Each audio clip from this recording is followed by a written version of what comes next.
Welcome to another episode of Cocktails and Critiques. Episode 7. Episode 7. All right.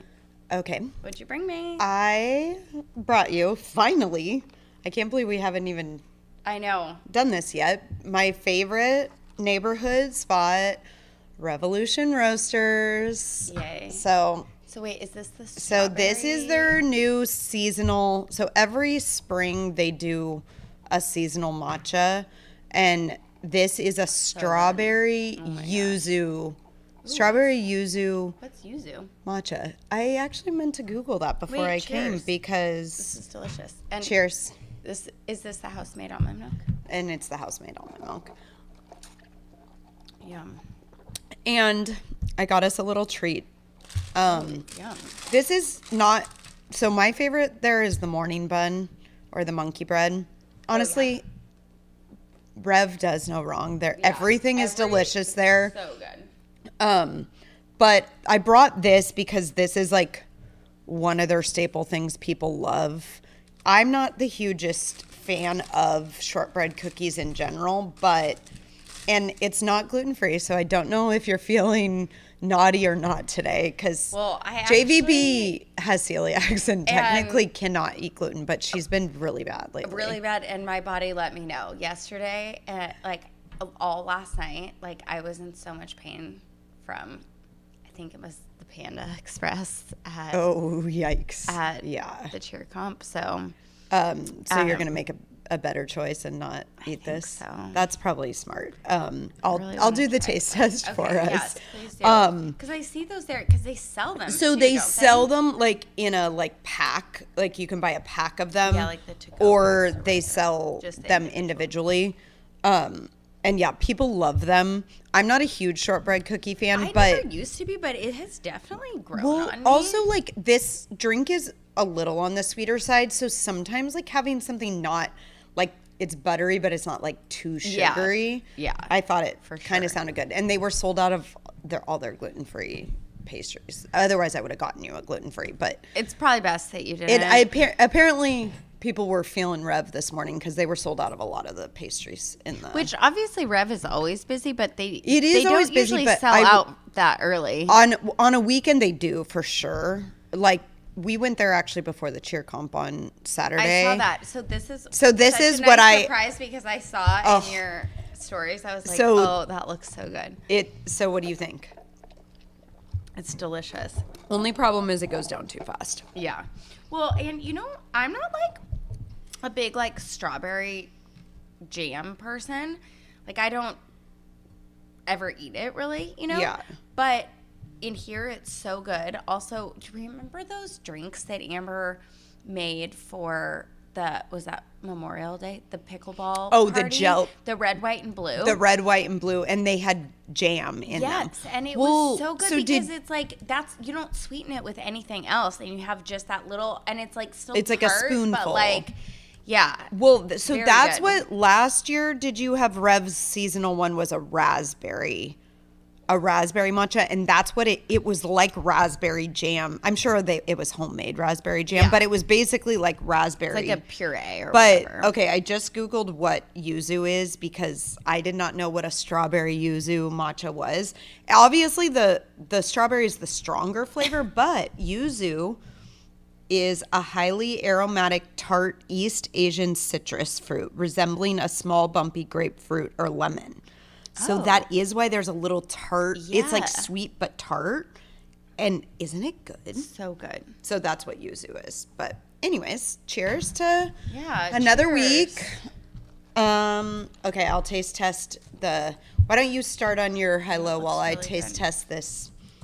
Okay. I'm really taking one for the team, taste testing this shortbread cookie. Okay, I think my high was having Kate on the podcast. I really loved that. I thought it was so fun.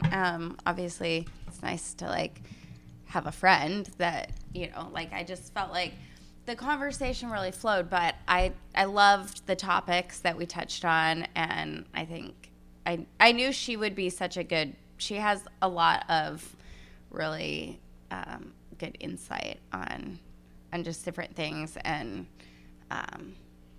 her experiences and stuff like that. So I thought it was so great having her on. I loved that. That was fun. And it did remind me even more, because I mentioned this on that podcast, that I've had a couple people request like hearing more about our friends and our trips and things like that. And so no problem. We'll talk about it all the time. We'll talk about it all day long. So we'll have more friends too come on. So yeah, that was really fun. Yeah. How about you? What was your high? So actually my high was, I don't even know, you might have heard this from Mom. I don't even think we somehow have talked about this, but Luke and Kelsey stayed with us this weekend. Oh, I did hear about this from Mom. Yeah. Yeah. So it, not a high for them, probably a low for them, but their house flooded, which they found the cause was actually a pipe burst thing. Like under in the foundation or no, the walls? In the wall? In the ceiling, actually. Oh. Like well, right yeah, above now Kelsey's. The pipes go like that, which is because it's easier to repair them than digging. Yeah, but at the time they thought it might have been the fire sprinkler malfunctioning, because Kelsey was gone. Actually, no one was home. The landlord lives in the front house and had told them, "Are you home? I think your house is flooding." Oh my And gosh. Kelsey rushed home and came home to River in her crate and the house flooding and the fire alarms River was going off. Fine though. River was fine. Like how deep did this water get? I believe like 5 or 6 inches at least. It was pretty In the whole house? Yeah. So Oh my this gosh. was actually the day I was at the salon, and so I kept getting missed calls from Luke and Kelsey, and they don't ever call me in the middle. From home, right? She works so from it's like home, not so even it was like very she would usual normally that- always yeah. be at home. Oh I my won't. gosh. I don't. Didn't have their permission to talk about this, so hopefully no one minds that I'm talking about this. But I won't give more details. Yeah, but so hard. So Oh I'm my sure that was gosh. their low for the week, but. So I was at the salon and I was like, sorry, Jess, I keep getting missed calls and they don't ever call me in the middle of the day. So I should probably, and anyways, they were asking me to help with River. So I went and picked up River. Who is and their, so, what, 4 Yeah, month so old if you're on golden Instagram, check out, I think it's like at Red Golden River. There might be some underscores in there, but She's so so she's their 4-month-old red golden retriever puppy. So my high was that she got to stay with me all weekend. Oh my so gosh, I bet Captain was in heaven. yeah, so it was really fun. So I picked River up that day and I babysat her, but you know me, I'm coming and going, and I was a little worried. I actually was very nervous because this is like their brand new baby that they're obsessed with, and it's a lot of pressure. So, and I had to take Beckett to swim. And I could just already tell it's very evident that you guys have different puppy parenting styles. Yeah, I don't think they're more like me. Yeah, well, so I was nervous, and also I was nervous. I had to take Beckett to swim. Jen and Tim were like, "Oh, the dog could be in the crate for 20 hours." It's Well, totally I fine. was like, shoot, I just picked this dog up from them an hour ago. What am I going to do? Because I had to take Beckett to swim, and his swim is an indoor pool. So I was like, they're not going to let me bring the dog in. I didn't want to leave her in the car because it's been so hot. So I was like, how am I going to do this? So I ended up putting I put River in the crate with Captain. And Wait, what? That is like the least smart choice. No, I mean, they had like met. I made sure it was going to be fine. I stayed and watched for a little bit, and I would not have done that. No, because well, I mean, obviously, Captain is like so no, sweet, it worked out perfect because like for one, I didn't have time. They gave me a crate in a box that they had just gotten her new crate, but I did not have time to put together a crate, and so I didn't have anywhere else to put her. I couldn't risk her running away. She's a puppy and she chews. I couldn't risk her like eating. You would either had to it was put a her safety in Captain's crate and leave Captain out. Yeah, or, which like, I could have, but then I thought she'd be scared being in a random crate in a new place all by herself. I thought she'd be happier. Both fit in there? Well, that was Luke and Kelsey's question. How did they both fit in there? No, they were actually cute. And Ford was home, so Ford was I was texting. Oh, okay. I had Ford watching them, but Ford didn't feel comfortable. He was afraid to be left alone with her just because the chewing, like, we didn't want her to choke on, like, yeah. So Ford was watching them. Okay. It was like, I knew I was checking in and saying, like, how are they doing? I knew that they were fine. Yeah. But anyways, but it was actually really cute because they became fast friends, and because they shared a crate for, it was only like an hour and a half. But anyways, so that was how the week started on Thursday with them. So I had her for the day, and then so they stayed with you guys Thursday through the weekend. Yeah, well, and they're moving in our Mom's today. In our ADU, they stayed because they had nowhere to go. So they stayed in the ADU. So it wasn't, and actually, they are so busy and we are so busy that I actually did not really see them much at all. It was more. The ADU does have like a full kitchen, right? It has a kitchen and a bathroom. It's very small. It's not. But I'm sure they were. They checked out this morning. Make their coffee and they could do all yeah, that but I don't think they were like back and forth. I don't think they did any of that. I think that they didn't have groceries. They didn't have, and their place is only like a few blocks away. So they actually like went there and made dinner in the kitchen. So the contractors were working on their place immediately. It's a mess. Like it's a headache and a lot of work for them because they have to move all their stuff out into pods because it's like a full construction. But anyways, it's kind of a win-win. They are going to rent, since Mom is in Palm Springs for half the year.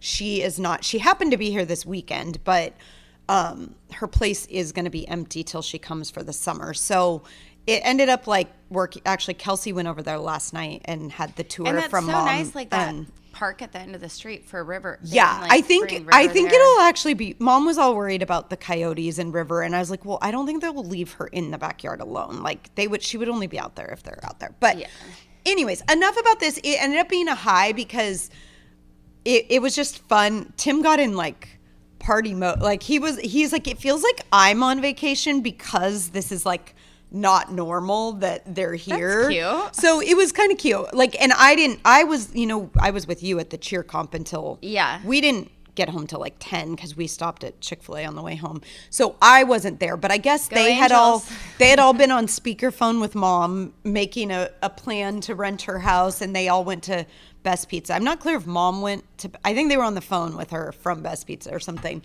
But anyways, so it was a fun. I wasn't here Saturday, but then yesterday that was their last night. I actually only saw them for like 20 minutes last night, and it was a Sunday night, so we were getting the kids to bed and stuff. But they checked out of the ADU this morning, and they're checking into the other house. Today. But anyways, it was a high because it was kind of a fun, it just felt like different, having. Yeah, totally. I mean, it was a lot, but having a puppy. I'll check in this week. Great, thanks. Having a little puppy around was really cute. Like, because once they were, once they were there, like it wasn't it wasn't any extra responsibility on my part, but it brings a little joy watching a little puppy run around. So go follow Red Golden River. And what was your low this week? I've just been very emotional lately, which is not normal for me. Yeah, that's. And we saw. On Sundays we've been doing our family dates, so we saw Project Hail Mary yesterday as a family. How was it? It was really good. Like. Really good. The only thing I actually didn't know anything about it. I'm familiar with the author. Like I read The Martian and really liked that movie and stuff like that. And I think I told you I've been watching a lot of Ryan. Well, both my kids love Ryan Gosling. Love him. Like they love him from being Ken, but also because we watch SNL so much, Yeah. And so they were excited to see it because they love him so much. And I had listened to or watched the podcast that he was on with the Kelsey brothers, on New Heights. Yeah. And it was just cute because both Travis and Jason, but Jason especially was they were raving about the movie, and he was saying how his daughters came in and were so excited to watch it and stuff. So I thought, this will be such a good, fun, family feel good movie, which it was. It was very long. That's the only thing that I didn't know going into it that it was going to be as long. And we were at UTC, so they were just worried that the shops were going to close. And I was like, just be present in the moment. But they did like it. But it like, so I was like already feeling like emotional. And then like the movie was making me emotional. I think maybe it's a good thing for me to feel emotion every once in a while. Yeah, probably. I don't like it. I'm not used to it, but I could use a little less emotion in my head, but so it's like, it's not that it's like this horrible low. Like I think there's like good coming from it, but I just feel like kind of like what you know, like yours has been with margin in your life and stuff, and it's just such a busy season of life, and I feel like I just constantly have to like compartmentalize and be like, okay, like today I have to just do X, Y, and Z, and like if I linger too much on like one thing, like I get overwhelmed. And anyway, so what am I gonna do about it? I'm gonna just I'm here for whatever I'm supposed to be learning in this time. And yeah, I think it's good. I'm ready to ready to feel like myself again. And I do not feel like myself in a lot of ways. But yeah, how about you? What's your low? My low is parenting stuff. Yeah, parenting which I don't really want to go into. No, it. but just parenting I stuff. empathize. It's just tough having a 14-year-old daughter and mother-daughter. It is. Anyways, we just keep trying again. I get it. Well, every did day. You see, Amber was so sweet. She texted us like after she was listening to that, and I kind of saw, but yeah, Well, honestly, I am so behind on my text she was messages just like right responding to some of the stuff I brought up in episode 5 or whatever about the same kind of stuff. And and it's a new book too, like praying for your teens or something like that. So she just sent like some encouraging prayer about that. I'll definitely review that. I will say that I do all of this. I know it's good for me, and I have really just been like leaning into prayer. I always do that, but there is a difference when you're like, you do things versus being like, almost like being brought to your knees, and like you just have to like completely surrender to God's will, and to like we talked about it before, just the like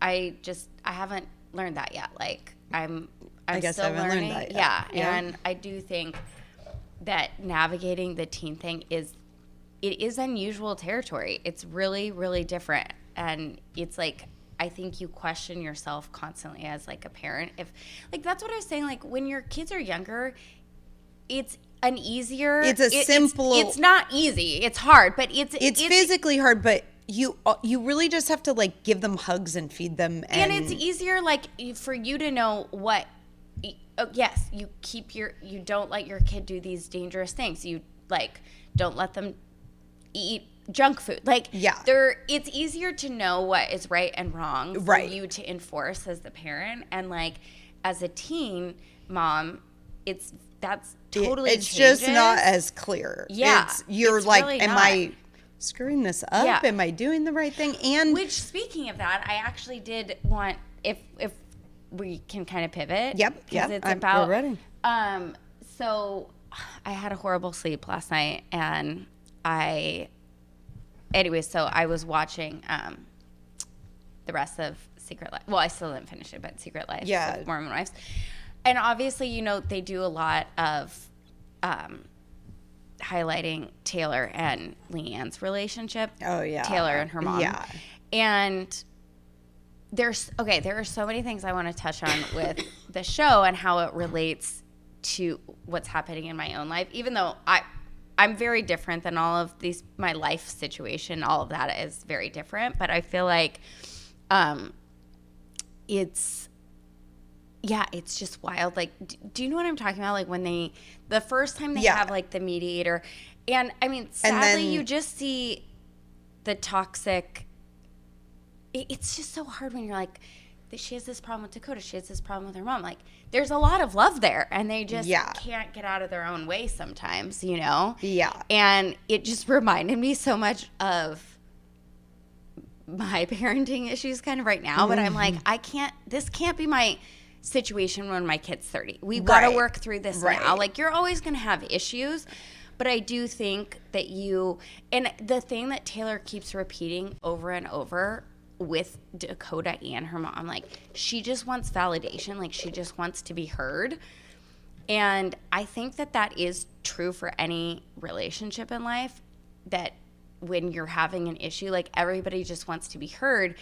But with the parent, it is there is this other, it's hard to know, added layer, because although it was that therapist did say, like, she just wants you to hear her, like, she just wants, like, the unconditional love. And so that I felt like was convicting, because 100%. It's so hard, because I feel like at 14 there's still a lot of, like, guiding that needs to take place, but if they don't have ears to hear, and if they're not willing to receive it, and this is what I've been coming to this conclusion on my own with my parenting stuff lately, with the teen situation, and then watching that, you do see it. I think I totally get where Leanne's coming from as her mom. She keeps watching her make these, and she keeps saying, stop doing that, like, you are going to do the same thing. But the fact of the matter is that Taylor is going to keep doing it. And so Leanne, their situation is one you really hope you're never in, because and that's a very extreme situation. Which that is sad. And you hope, at least I hope, that I'm doing this now while my daughter's 14, so I'm not doing it when she's 30, which in a normal situation, I think that's not even healthy for the mom to have to step in that much. But in this situation, it's like easy to say, but her mom kind of has to. For one, her mom has to take care of her kids because of all of her mistakes. And like, obviously such a heartbreaking, like situation that, like, ours are not anywhere on that level. But thank you. But it does go to show you how, and I feel very, very convicted about this, like, working on that communication now, because you also are setting the tone for the way that they are going to choose to communicate with friends or romantic relationships. And so it's like, if they're used to, if they don't know what it's like to have a healthy communication and have, like, this is what it feels like when somebody listens to me and understands me, and then does the gentle guiding. So it's like, if your kid doesn't know, then they will just keep seeking out that same pattern with a romantic relationship, and even with friendships probably. And so then they become addicted to that toxicity and that chaos. So like, I've just been thinking about that. And then also I finished the book that I meant to bring to you. I said it by myself. Strangers. Oh, you finished it? I finished it. Aww. And that's also what's been making me emotional, and in a good way. Is it, like, too heavy? No, it's honestly wonderful. I cannot recommend it enough. Like, I feel like so many people would enjoy it, but, like, obviously maybe younger people who have never, I don't know. But the thing is, obviously her situation, I don't relate at all to the type of marriage that she has, or like, I don't want to give things away, but her situation, which you know this from the start, so I don't think it is exactly mom and dad's situation. Exactly. Like, so for me, it was like triggering. It actually wasn't triggering, because I feel like I've completely processed and worked through that. And I just actually, it made me have just so much grace for both mom and dad, and just, you see them as humans, and, like, they're flawed and all of this. I've told mom I think she would love this book, and that I do it will be triggering for her, but it's so well written, and I actually think there's something about it. Also, for me as a writer, I love this book is so much like her way of, like, reclaiming her agency and stuff after divorce was to, like, work on her writing. And so I just also really relate to her using writing as, like, a way to, like, have ownership over Yeah. her identity and Okay. stuff like that. And so I related it to in that. But I think what I hope people get from that, even mom, is like, you don't have to be a writer or even necessarily want to write a book or a memoir, but that you might be like, oh, because initially it was her writing her she was writing her counterclaim to the divorce, like to his divorce lawyer, that first made her actually like write down her version of events and story. And like that process was that led to her wanting to like write more creatively about it, you know? Okay. So I hope that like people that read it would feel some sense of like, oh, like I could just write about my life situation. Maybe it wouldn't get published, but like that's a very therapeutic act. But so I've been thinking about like marriage and like all this stuff, and then also back to Secret Lives of Mormon Wives. And I really wanted to get your take, because obviously I think you and I have always kind of had different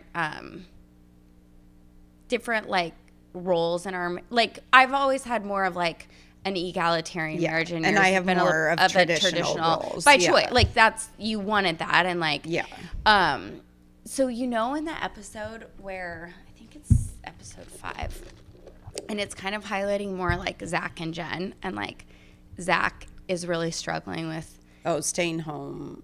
Well, okay, so like I really wanted to get like your, not on their situation especially, but not just them, like just in general how to navigate, because that is something that's really coming to light in the Secret Life of Mormon Wives cast. Like this is happening a lot, like even on that episode, like, well, because they're the breadwinners now, and yes, so and like really, I mean, I have a lot of opinions on that, obviously, because, well, I think most of them obviously didn't see becoming, I mean, they're actually very famous, because that show, I don't know if this season is, but every other season has been like the #1 show on Hulu, and like it's like taking the world by storm. Like celebrities watch their show, so in a weird way, they are like celebrities to celebrity. Like it's just a weird. Yeah, I can't even imagine what that would be like, and so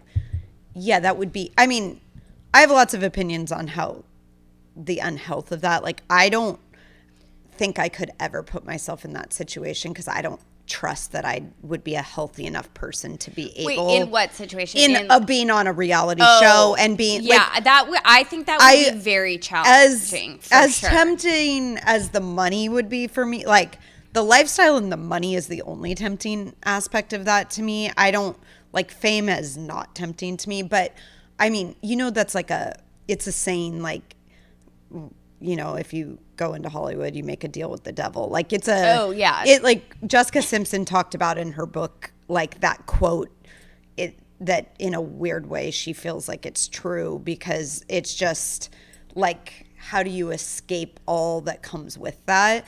But but back to the like traditional roles and everything, it's like they're put in this situation where they have this amazing opportunity. It's like, how do you pass it up? And I'm sure the husbands are super torn as well, because it's it's tempting. I'm sure they enjoy the luxuries, and I think it was kind of happening organically over time. It did because slowly I think kind of happen. The show happened though.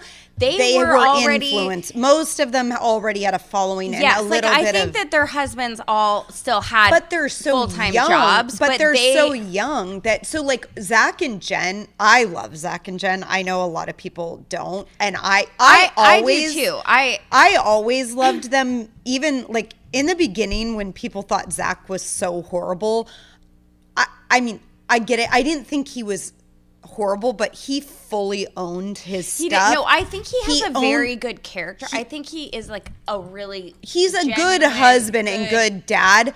He was just sure. doing what he knew. That was all that had been modeled to him, and that is obviously what they discuss on the show. Like the traditional roles are very strong in the Mormon church, and so I mean, I'm so impressed and proud of them, because I feel like watching that episode where he's talking about the struggle of staying home with, he has 3 little kids. Like their baby is like 3 months old. And then, I don't know, they probably have like a 2 and 4 year old or something like that. Well, those ages, and 3 kids is like, even if you're both independently wealthy, you don't have to work. That stage is very difficult. Like that stage is difficult for anyone. And 3 kids, it's not even just 2 kids. They are 3 kids under 4, and he's like watching them alone. Also, although they do have nannies, they don't ever show them. But remember, she has an assistant. They said she has an assistant, but when they move in, and nannies, nannies. So, although regardless, even if you do, there's still things the parents have to do. Yeah, I believe that they're very good parents and they want to be involved. Yeah, and even if he has nannies helping like during the day, like he talks about like she's working 14-hour days, so he's doing the bedtime routine with like a 3-month-old. Like, but can we talk about? And again, this is not to criticize like Jen and Zach specifically at all, just like more of like a generalization. But she even says this kind of like they go on their first date and so long, and he brings it up right there. And then it's like at this point he's only been doing this for a few weeks though too, and it's like I don't know if I've even gotten to that part. Maybe you passed up the date. I don't remember the date. And like they go out to dinner and like I don't know if I've even gotten to that episode. It's the same episode where him and Connor go to that play place, which it's funny because I actually used to take London and Tyler to that there. exact one. Like Jess Townsend actually met me there one time when they were like we brought the kids. When you lived in LA. And so like that they're at like that indoor play place. I don't think I'm to that one. And Connor is sharing like he's getting into his passion of doing magic. I haven't gotten to this part yet. Oh, okay. Well, you have to watch that episode because I'll have to get into that. But I don't think that it's sustainable. I will say I do not think it's sustainable for Zach to have nothing of his own. I think that I agree, but like Jen is kind of like, okay, but I did this for you this entire time, and like it's been a couple weeks, and you can't even like you're already telling me like how unhappy you are. Yes, but I will say that is also like when they got married, she did sign up to be in a traditional role. That's what I was going to ask. We don't really know that. So I think you can change your mind. But we don't know. Just because she was in a traditional role when they got married doesn't mean that she never expressed that she. But look at her personality. She seems like the type that always. Yeah, but I think she was so young, she didn't know what she. Yeah, I think that's all she knew as well, and. I think that was the plan. He was going to go to medical school or whatever he was doing, and she was going to stay home. And I think she was too young to even know she had this in her. And so I think it's okay to change your mind. I think it's, and I'm not saying change her mind, because obviously she probably did have Asperger. But I'm saying, I don't think, of course, I think they're doing the right thing by her following these opportunities and everything. And I think yes, he needs to just buckle really up and figure this out for. But I do think some men just I think he can't really escape, and I think he's a good guy. I'm not criticizing him, but it does seem like he really can't undo what's been ingrained in him, which he kind of says that. I also just think that's wanting his wife to be home and like. But I think whether you want them to be home or not, I don't know on that end. But like, I will say, like, I've been to therapy with a non-religious therapist that I love and respect, and she will say like, it is pretty across the board that men's brain is provide and protect. So I don't care how like egalitarian you are. I actually learned this in a sociology class here at this school. I don't care how like untraditional you want to be. There are just things in culture and society that are going to be hard for a lot of people to get over. My sociology teacher at this university was the breadwinner. Her husband stayed home to watch the kids so she could do what she loved.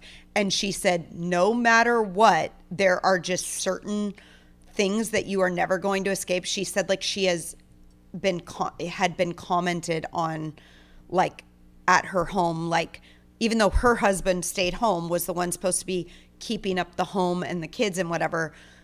It was on her. Like, people are going to hold her. If her house is messy, her dishes aren't done.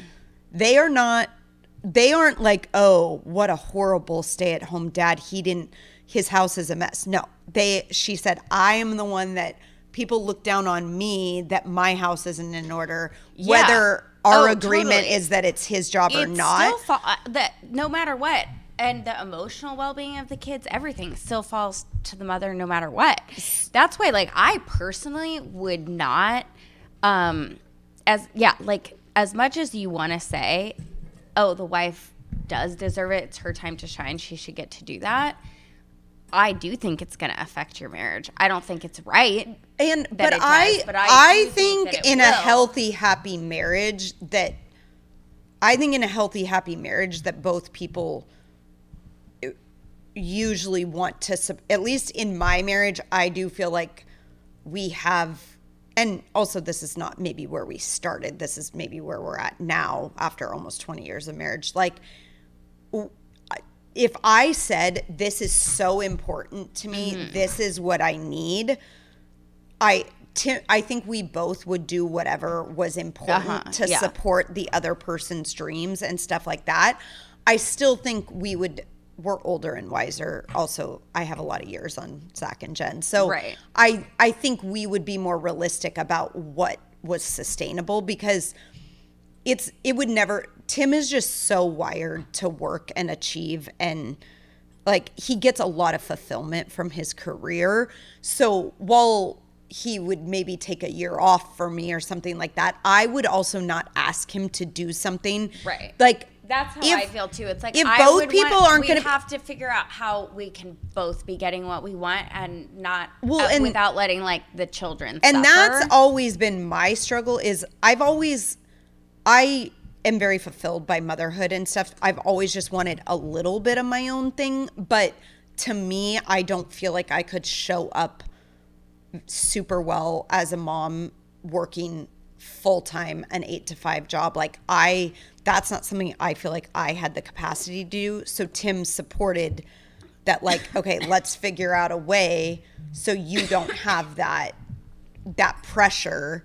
And so while I've always done some of my own stuff, but I also think I think it's very important when you get married to be aligned on that. Like, I think it's it is not realistic to pick a spouse that just your goals and how you see your life is not aligned. Like, I think that would be. I am an advocate for being a little bit older when you get married, because I do think, like you're saying, like, they got married so young. They might not have ever even talked about it, or B. And she's saying this as she got married at 23. So. Yeah, I think that's young. Yes, I'm saying you're an advocate, but you said you weren't going to get married till you were older for all these reasons, and then you also still fell in love and did what you weren't going to do. But I did break off the engagement and postpone all of that for that reason, though, because. But in the end, you still. But I do think it makes life harder to get to be. By the way, I broke off the engagement with the same person, and we're very happily.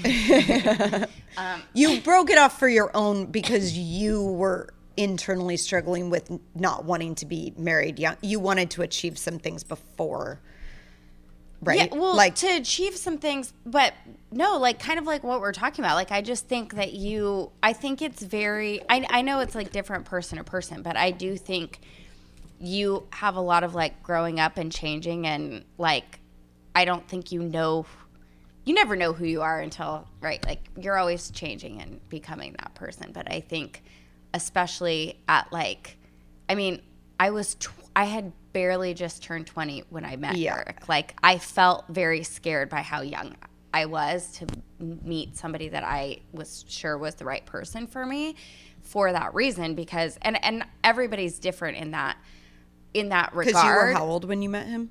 20. Yeah. You know? And it's very, but I think, like, I do remember was always who I am, though. Like, I always wanted a career. Like, I knew that then. That part of us has never changed. Whereas I think other people, like maybe in Jen and Zach's case, like, yeah, who knows? We don't know. Like, I have the luxury of knowing so many people. Weirdly, a lot of our family friends met in high school. Most of them met when they were like 12 to 15. Some of them broke up, got back together, and married later. Some of them never broke up. Some of them got married. A few of them got married at 18. And I think they would all say they would do it over again in a heartbeat. I do think maybe that's a harder path that not everyone would want to take. I mean, marriage is a selfless act. So you're committing to being selfless from 18 on. Whereas if you choose to get married at 25 to 30, you're not having to be selfless. You can do whatever you want. So you're basically just like, I don't know. So I think I don't, for my own children, like I would just try to support them whatever they did. But I do feel like I would try to be the wisdom around, like I would still try to help guide and help them make sure they know certain things before getting married. But anyways, that's just all my 2 cents on the subject. Yeah. And I just think everyone's wired so differently. But I'm also the biggest advocate for just picking the right person, because I think that's I think character really matters. I think character, like your own character, which this is where I think Jen and Zach are going to be fine, is that I think they both have good character, and I think that they both have the grit to work on it. Tyler has to call me right now. You're working right now. I know. Are we pausing the podcast? No, I mean, I can. Honey, I really can't talk right now, babe. Let me think about that, and I will let you know before the 45 minutes, okay? Okay, love you. Bye. Just to be clear, if I did that, JVB would have my head. I mean, I don't think that's true, because you have done that, but I'll keep that in mind and make sure I don't do that to you. Well, sorry. She's like, I'm going to get picked up right now. I'm like, no, you can't just get picked up right now. Like, you're 10. Yeah. Okay. So, sorry. I had redirect. Let's move on to what we're loving. Yeah. Well, I just want to end on this really quick with that, because obviously a lot of stuff has been unfolding with the cast, like Jesse's divorce, like Jordan just filed for divorce, all this stuff. But it was just that episode, a lot of I was just seeing that happening a lot with the imbalance of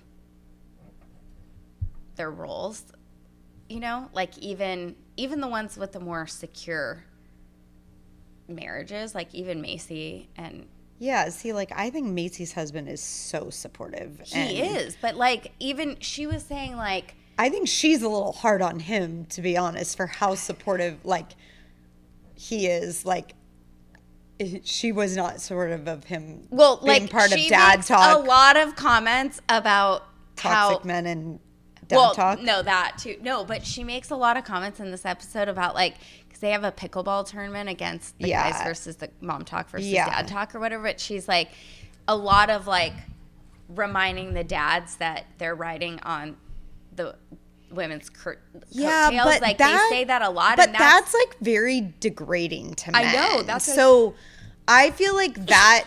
It's degrading for either party, because, like, if Eric described me, like, that would make me feel horrible. Yeah. Like, if he was always like, well, you're just riding on my coattails and you're just mooching, you're just living off of me. Like, that's not a healthy way to look at. Especially if the whole idea is that you have kids, and so you're not able, like, if you're married and neither of you have kids and you can both go, like, full throttle towards your careers, it's different. But if you are having to make the choice that one of you is stepping back at different points because somebody needs to be more present for the kids, then, like, that is, you need to figure out how you can support that spouse. and If they're giving up all this for you. right, because and even that kind of language is not, that's going to like lead to a lot. So that's kind of what I was getting at. It's like, I think whether you did sign up for a more traditional role or like it's more equally divided, I think that perspective is very dangerous. I agree with that. In a marriage. Well, and even I think, like Kate was saying, like, I'm not into the dad talk thing, which I do not enjoy watching the dad talk things. but it would be weird if they had that whole show and you never saw their husbands. Exactly. Too. You So, wouldn't like, enjoy that. And I'm like, okay, but these guys are like giving up everything for you. If they want to have a fun little side hustle, like fun creative outlet, like, well, it's also the only way that they can really be filmed on the show. Because like, what else are they getting? Right. Like, also it's allowing them to not have to show intimate parts of their marriages too, because, and they do make a point not to show the kids on there, which I think is good. So it's like, if they're not in your home filming you as a married couple or your kids, and you still want your husband to have some kind of involvement, also, so like, then they're also getting a paycheck, like, for that role. Right. But it's like, if you're going to keep reminding them that they're only getting that because of you, I just think, like, that's not really how marriage works. Like, I think, like, Eric has always been even when I have made money and all that, Eric has always been the breadwinner. But I think he really does look at my role as, he wouldn't be able to do what he does if I didn't support him. And I think he appreciates that. And I have a lot of opinions on this because Tim has been in a role the last 5 to 10 years where it has completely he's the boss. I've always had, like, Tim has always traveled a lot, always worked long hours. Like, it's just the nature of his industry, which now the company he's at, it's actually not as much of a hustle, but he's also in the last 5 to 10 years managed a lot of people. And I will tell you, wives, supporting your, like, I have seen over and over, like, the husband's not being the one that gets the promotion or the whatever because of all of their other responsibility. Like, I'm not saying this, like, but I'm watching. Culture, if all of the men are aware whose wives are controlling or like whatever, like, that's not a good thing. And like, I mean, if you are a stay-at-home mom with 4 kids and your husband's the breadwinner, you do also need to accept, like, they're going to lose their job if they don't do what they need to do. So the wives who are calling their husbands, asking them to do all of this stuff that takes away from their job, that's fine, but just know, like, your husband's not going to be like. Well, yeah, and you can't Tim have was your cake able, and eat it too. You can't have your cake and eat it too. It's one thing to ask, like, at home for them to show up in a certain way and whatnot, but like, not while they're at work. Right. Like, if they have, like, you don't want to be, like, I feel like Tim was able to, I do feel like when he has gotten promotions or whatever, we celebrate it together, because I do think he recognizes there is no way he could have moved up the ladder. Right. Like, his he did. accomplishments are your accomplishments too, and vice versa. Because I was holding down the fort at home so that he was able to show up that well. If you are stressed out of your mind about your home life, you can't show up well to your job. So, so like, these are all things. It doesn't matter who's the breadwinner, who's the not. Like, it's the supporting each other. Yes, and I think this is like a little bit of a blanket statement. I realize that there are, like, exceptions to this, but generally, men are wired a certain way, women are wired a certain way. Again, there's, like, exceptions to that, but it's like, you also do, whether it's right or wrong, you do have to recognize that, like, like, for men, like, their ego is directly related to, like, oftentimes, like, how much money they make or, like, their job status and respect. Like, that's something that's very important to them. And women are wired a little bit differently. Like, we feel like our security and our love and stuff in different ways, you know? Right. And so it's like, if you want that marriage to flourish, you need to make sure that those things are being met, even when, like, if you're whether you're more of a traditional household or not. And I do think and why it's interesting to see it play out on the show though too is because the Mormon culture, which they bring up in this episode, it does, like Zach even says this, like he's trying to figure out, how much do I really care about this, and how much is it just that it's been ingrained in me? Because like a lot of it is like, he sort of says this, but this is also my own interpretation, is that like I think he's really struggling with feeling like he's being disrespected. Well, as it's also a man like because his image, like, not to say like even people who don't care that much about their image, if you're on a #1 hit reality show, like his image is now stay-at-home dad while my wife is gone 14. Like that would be like a lot to wrap. It's not just but that you're wild that like if it's the other way around, there's like no like but it's like just he even said like that a woman should be totally fine with being that role, and that's why it is interesting seeing the difference in how Connor handles it versus Zach, and they do talk about it. And it's kind of like, because I didn't get to that part. Yeah, but because Connor's just more okay with it. He's more okay with it. He's like, she's living her dreams, and like he did say he loves his, like I guess he has worked this whole time, and it was when she got like Dancing with the Stars that he had to. She said like, I think, can it be my turn? Like, and they didn't say we don't need your money now, but it's implied that like financially it is an okay time for him to quit, but he said he loves his job, and he said that like that is hard for him, but he wants to support Whitney, and so like that's why the magic thing is actually really cute. I just think Connor is such a good person. I know, I think like, he's so cute. Zach was kind of like laughing about it, but then he was like, actually, wait, like that is really cool that like that's what's making him, that's his like side gig to make him feel fulfilled. Just he's accepting that it's Whitney's time right now, and he's gonna like take the supportive role, and so I don't know, it's just it is interesting, and I think I'm curious what our listeners think, as obviously a lot of our audience is in a similar stage, married, but like but then I'm sure there are people that are like, you know, more like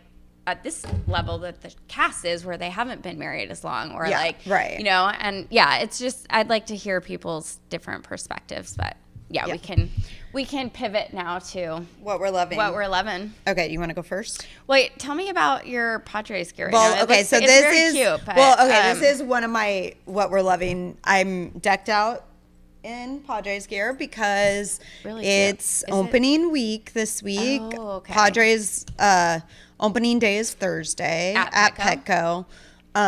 So are you gonna go?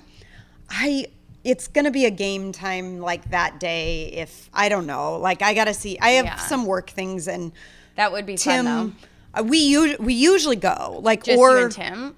Yeah, well, actually, that's not true. Tim usually goes. I should say Tim usually goes. I've gone the last couple years with him.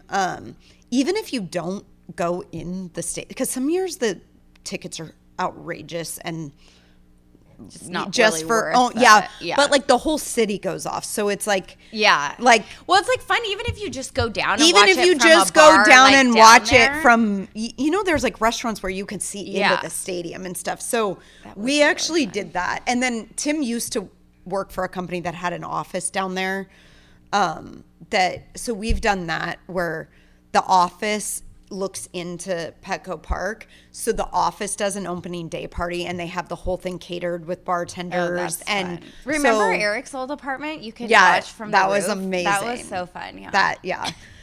But so anyways, I'm just excited. Like my summer is my thing. Padres season now, it's just so fun for me because in my house I have 3 boys and a husband that are really into sports. Me and Aniston, we're the same. We don't actually care about the like sport part. We're just there for the vibes. But we love a good outfit. Like, those vibes are important too. Those vibes, like the team feels the vibe. Yes. They feel that energy. So I will be, if I don't make it to opening day, I'll definitely make it to Petco Park this weekend at some point. They're there all weekend. So I'm just excited for Padres, and I actually have my eye on a few more cute Padre outfits because, yeah, I love a theme. Yeah. And That's very cute. this is actually Barron's jersey that I'm wearing, but I feel like he would be annoyed if he knew you were wearing it. He's my sweet. Aww. That would be every other child of mine. No, Barron and Beckett would happily share whatever with me. Yeah. No, I actually asked him this morning if I could go in his room and get it. But yeah, so that's my what we're loving. And then my other what I'm loving is this bag that is very old, vintage. And vintage it's totally Cleabella. Fringe is making a comeback. So okay, so Perfect if you're timing. not watching, I'm holding I love it up. that shade. But It's like if the you're olive. if you're not watching, this is from our Oxford trunk days. We used to carry the brand Cleabella, which if you aren't familiar, check it out. It's all handmade clothes and accessories in Bali, in Indonesia. And this is like a leather fringe, I don't know, tote. I mean, it's a purse. But anyways, Fringe is back. And I'm very excited that Fringe is back because you had mentioned, Jess, that you're not here for the boho, whatever. And I said, I'm not here for cheap. Well, at one point, boho turned like this cheap, gross, like. I'm not here for the head to toe. Like I'm talking like Sienna Miller, like yeah, and boho, like a fringe detail. A fringe and like, detail. That stuff is fine. I can't do again like the full hippie look. That's like if you like the 2016 trend. My own. Actually, I don't think any of my photos were giving that. Well, vibe, mine but, did. Remember, I also told you I saw the L Space bathing suit Yes, that I had. yeah. I used to have. I think it might have been a little before 2016, somewhere in like 2014. Well, it was when you were pregnant. Oh, I was Ford. pregnant with Ford, so it would have been like 2013 or 2014. Yes, because we're in Mexico and I'm wearing that L Space. It was like a one-piece bathing suit with a fringe. The top had fringe. It was like a V-neck fringe lining. I literally saw it at Nordstrom Rack the other day. That's wild. I kind of regret that I didn't buy it. It was the same. I used to have a taupe color. This was a navy color. Yeah, so it's like a but that's a detail, like a classy detail. I just don't want like the full like crochet. I just think we also like you want a touch of it. We don't need to be in our bell bottoms with our crocheted top and our fringe bag and a headband. Yeah, like that's a little just where much. I don't want to go back to. Yeah, I agree with that. But okay. So that's really cute. What are you loving? Okay, I am loving. Well, first, how cute is this bag? It's this little. That's so cute. What do we call this? Sherpa. Yeah, it's like a the pink teddy bear Sherpa, like fuchsia pink Codally bag that Allison brought back from Paris for me. Oh my gosh, I know, that's so sweet. Yes. It had like a whole. So is it Codally or Codally? I never knew how that was pronounced. I could be wrong, but in my It's few French. years of taking French, the AU makes an O sound. So so it's probably Codally. I believe it is Codally, but Okay. I am not going to die on that hill. Okay. Please somebody correct me if I need to be. So I love this bag. It came with some products too. But I brought these for you. Ooh, so what for I'm me. loving. Okay.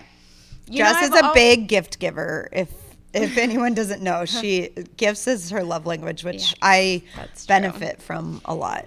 Okay, I meant to check if this. I don't know if this brand is Korean. Do you know the Grace and Stella? If it's I Korean? don't think that's Korean. I'm gonna have to fact check that if it is or not. I don't think this that's one Korean. definitely is Korean. That's Okay. From H Mart. Oh, from H Mart. I love getting that. So I've always been a big Korean skincare fan, but these eye patches. They're the Grace and Stella. They have them at Costco. Yes, I've seen them at Costco. It comes with like, it's like. They also have I think it's 24. They also have a Korean brand eye patches. I've used them for a long time, but Danica actually brought them. Oh, they have those They have those at right Costco now? too. Oh, I'll have to try those. I don't know too. if they have them right now. They did. So have these them. Grace and Stella ones, they actually work really well, but it's nice because if right now Costco has I believe it comes with 24, and they come with the pink one, the pink, gold, and blue. So they make great gifts too. Yeah, well, it's nice that they're individual. So the other ones I'm talking about are not. They're in a jar, so they're great for home, but they're not. And more eco-friendly. You know, I don't love the packaging. The packaging is but if not you want to gift them or eco-friendly. bring them on a trip or something, it's nice that they're and individually. they're really thick. So like, I actually use them after my face is already clean, and I actually put my skincare on first. Okay. And then like let these go over, and it really like soaks in the stuff. I used them today because I got like no sleep. Which we should tell the people, not this week, but it's not new to that new anymore to us. Like you brought it for your favorite things, but we both kind of switched to Korean skincare, the Medicube line. Oh, so I wasn't gonna say that because only because I thought it would be good. We'll bring it. Yeah, in so we'll bring it, and then living. we'll link like what products are our favorite. And and then this is just these sheet masks. I will say this though, a lot of the Korean skincare it's not clean though. They do have a lot of really good ingredients, but like they also have other stuff. Well, they don't have to. Korean good. skincare, don't they not? On a lot of it, they don't have to mark the ingredients, do they? I've always seen all the ingredients on there. Well, at least to sell in the U.S., I think. Oh, okay. But yeah, so this one, and then I just brought a sheet mask, especially now with being in my 40s. Like, if your skin looks dry, you just look really wrinkly and stuff. It's so true. And I think with summer coming up, those sheet masks are really nice because. Well, thank you. Yeah, I'll do this tonight. Being at the beach all day and stuff, like your face just like gets dried out. So. Yeah, so those are what I'm loving this week. Okay, I'll let you know what I think, because my routine on weeknights is usually I do my red light mask before I wash my face, do my red light mask for 20 minutes, then I do the sauna, and then I take a cold shower, and then I'll do this after all of that. Can you please host a girls' night soon? Yeah, and we do like a little or a day. You could do like a brunchy day, and we do it during the day. Yeah, do I mean, I want to. It's just that there's so many people at my house at all times that it like kind of changes the vibe when. Yeah, but they could still be there, and yeah. No, I know it's hard to, and you can't really like kick the family out. That's why I would do it more often, but it's just like there's so many people to like. But it's so fun now that you have like the sauna and all of that stuff. It's fun, like, yeah. You could do the shake plate. You could literally set up like. I know. I actually. Yeah, you literally could do like my vibration plate, red light mask, sauna, cold plunge, jacuzzi, outdoor shower. I love that. All right. So, anyways, yeah, that's it for today. Sorry for all my rambling, but I think it's interesting stuff, and I want to hear what everybody else. Yeah, send us messages. It's actually been really helpful. It's actually been more on my personal account that people DM or text me. You could do it either on our personal or on our Instagram page, but letting us know what you like and what you want us to talk about, that's actually really helpful hearing. Because we don't know what's really boring and what is interesting to people. So let us know. We have some very exciting news too that we're gonna be announcing soon. Yeah. So yeah. Are we gonna announce it on the pod first or on Instagram first? I think we should do it on the pod. Okay, but it'll probably depend on scheduling stuff. But yeah, I think we're gonna announce in the next week. So okay. Anyways, yeah. All right. Have a great week. Bye.